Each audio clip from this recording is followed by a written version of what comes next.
All right, another day, another morning to talk sports on Western Spring Television, Sports Spring, this morning. My name is Joseph ATEWE saying, welcome to the show. What a day, a night that we had in the UEFA Champions League. Absolutely. Some of the big guns are falling. Arsenal losing away from home, Manchester United are beaten once again, and the questions continue about Andre Onana and his capability at the club. All this and more we're talking about on the show this morning. And of course, just to inform you that for the very first time since 1986, Manchester United have lost 6 out of their first 10 matches. Still talking about the UEFA Champions League and, of course, the English Premier League campaign. Now, all of this and more is definitely what we'll be dishing out to you this morning. Not forgetting about the audio released from VAR from the MOL yesterday concerning the game between Tottenham Hotspur and Liverpool that happened last weekend. My name is NENGI and thanks for joining us this morning as we begin from the local scene. Yes, of course, we start from the local scene, and we know that the NPFL has acquired a drug test kit, and we introduced some certain measures, Nengi. Absolutely. Now, the Nigerian Premier Football League has moved to curb possible existence of drug abuse by players in the league. Now, the NPFL chairman, that's in person of Honorable Benga Elegbeleye, said random dope tests will be conducted in the weeks ahead following the acquisition of testing kits from the United Kingdom. Elegbeleye was in Port Harcourt to lend support to Rivers United in their CAF Confederation Cup qualifiers against ATEWE Filante alongside Alhaji Ibrahim Gusau, that's the president of the Nigerian Football Federation. We also know that the NPFL boss was accompanied by the Chief Operating Officer, David Sinowumi, who disclosed that a memo is going out to the NPFL clubs with a notice of 2 weeks for the commencement of the test. Owumi disclosed that training on the operation of the kits is ongoing towards the commencement of random tests in another 2 weeks. And he also charged the medical teams of the clubs to begin sensitizing their players on banned substances and how to avoid consumables that contain such substances. And away from that, the Nigerian Football Federation has deployed Dr. Ayo Ahmed Abdulrahman to the Nigerian National League as the Chief Operating Officer to take over from Mr. Emmanuel Adesonya, who has retired from the Federal Civil Service after attaining age of 60. Abdurrahman, who holds a doctorate degree in physical and health education, has a robust spare and institutional experience in football organization and administration. He is a deputy director of the Federal Civil Service. Before his deployment, Dr. Abdurrahman worked as deputy director in the NFF competitions department.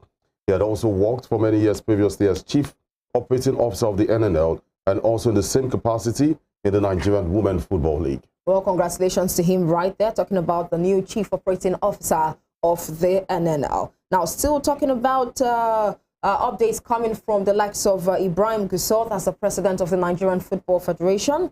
We also know that he has revealed that his main target right now is for the Super Eagles to pick the 2026 World Cup that will be jointly hosted by the USA, Canada, and Mexico, as well as to win the African Cup of Nations in Cote d'Ivoire, which will be played from January 13th to February 11th, 2024. It's exactly 10 years ago that Nigeria lifted the AFCON title in South Africa. President Gusau, who is celebrating his 365 days in office, said that is why the board is going the extra mile for the national teams to be in good shape before any competition. Gusau, while highlighting the activities of the NFF and the teams in the 1 year of his board in office and also articulating expectations for the next year, said that his board will work assiduously and diligently with the Secretariat and the Federal Ministry of Sports Development to see the Super Eagles off to a great start in the 2026 FIFA World Cup qualifying series and to also win the 34th edition of the African Cup of Nations in Cote d'Ivoire early next year. Remember, I just talked about that. It's slated from January 13th to February 11th, 2024. And we wish the Super Eagles, of course, all the best. Now going to club football. Following the competition, or a completion, I should say, of the qualifying rounds, the African Soccer Ruling Body has announced the date and venue for the draw for the group stage. Rivers United is the only Nigerian club that made it to the group stage of the CAF Confederations Cup, following the ouster of Bendel Insurance against RS Bakken. The Pride Rivers secured a 2-0 second-leg victory over ATEWE Filante of Burkina Faso at the Adokia Masimaka Stadium last weekend. The Football Apex Body announced that Friday the 6th of October as the draw date and Johannesburg, South Africa as the venue.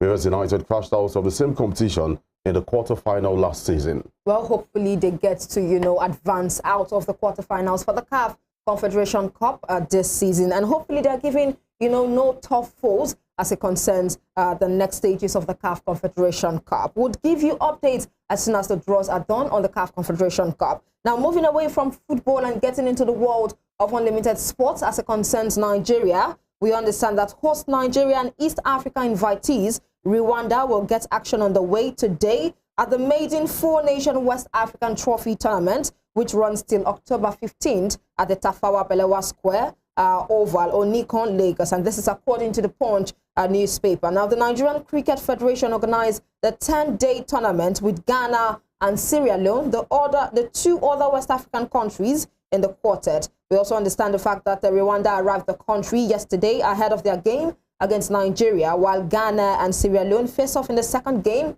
of the day. The Rwandan clash is the first international game the Yellow Greens will be playing in almost a year since finishing brilliantly in the first phase of the West Indies 2024 ICC T20 World Cup qualifiers in Kigali last December. While the Yellow Greens are yet to register an international game under their belt in 2023, Rwanda played at the East African Cup in August, where they won just one of the 12 matches. And in the ICC T20 rankings, as at September 29th, Nigeria are currently ranked 42nd in the world, while Rwanda are 20th place below in 62nd. Sierra Leone and Ghana are ranked 59th and 61st, respectively. Joining NENGI to talk other sports, the Nigerian Volleyball Federation has announced that the second phase of the 2023, the National Division 1 and 2 leagues, will begin on the 6th of October. According to Martin Melandi, the technical director, NVF, the Division 1 and 2 leagues are scheduled for October the 6th and 15th at the Ahmadu Bello Stadium in Kaduna. Melandi said 11 teams will participate in the Division 2 league. Men are five teams in the men's Division 1, while 3 teams will feature in women's Division 1 league.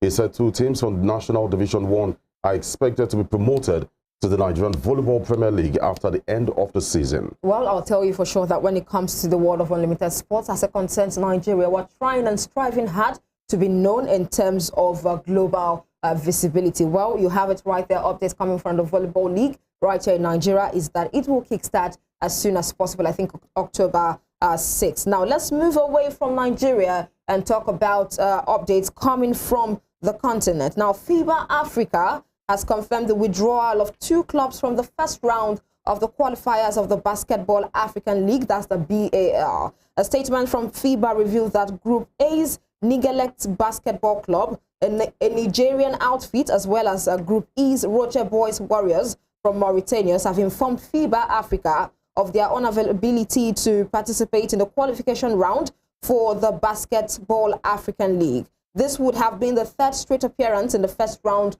of the road to BAL for Nigerian champion Nigelect, but the decision means that Group A and E will go ahead with 3 teams each, and the remaining 20 clubs are expected to compete for a chance to qualify for the second round of Elite 16 to be played in Abidjan and Johannesburg in November. And also heading the list of already qualified teams for the 2024 BAL Championship are title holders Al Ali of Egypt, AS Douanes of Senegal, and Rwandan champions APR. And also completing the remaining slots are Angolan powerhouse Petro de Luanda, who lost the bronze medal game to Stade Malien of Mali in 2022, and former champions US Monastir of Tunisia, as well as a yet-to-be-named team from Nigeria, also have an automatic ticket to the showpiece, talking about the Basketball African League. That's the update coming from that angle.